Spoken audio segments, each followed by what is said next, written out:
শ্বশুরবাড়িতে তুই মণিমালা কেমন আছিস?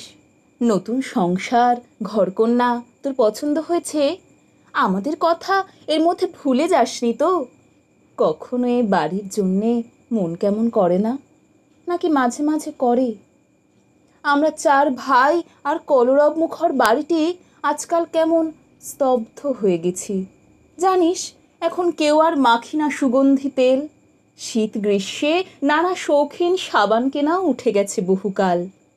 চিরুনির দাঁতে আর জড়িয়ে থাকে না কারো দীর্ঘ চুল। শুধু হাঁ করে তাকিয়ে থাকে ড্রেসিং টেবিল তোর শূন্যে মুখ তুলে। মণিমালা, একদিন রাস্তা ভুলে চলে আয় না বাপের বাড়িতে।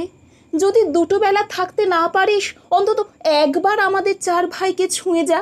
পিছন থেকে এসে পিঠে চারটে কিল মেরে পালা। কি করে পালাবি? তোর পায়ের শব্দ যে আমরা চিনি। বাবা ঠিক ডেকে উঠবে, কে ওখানে? তখন চপ্পলে পায়ের পাতাটি তোর থমকে দাঁড়াবে না? জানিস রে, ইদানিং বাবা বড় একা হয়ে গেছে। কে আর দুবেলা বসে গল্প করবে, আঁচড়ে দেবে চুল? কে আর শাসন করবে মনির মতন ভালোবেসে? তোর সে কি কান্না, সে কি কান্না! মনে পড়ে মণিমালা, আমরা যেন দূর করে দিচ্ছি তোর আঁচলে কারোর খুঁট বেঁধে। এতদিনে বুঝেছিস নিশ্চয়, সেদিন আমরা কেন হাজার কাজের ছলে আড়ালে আড়ালে লুকিয়ে ফিরেছি মুখ।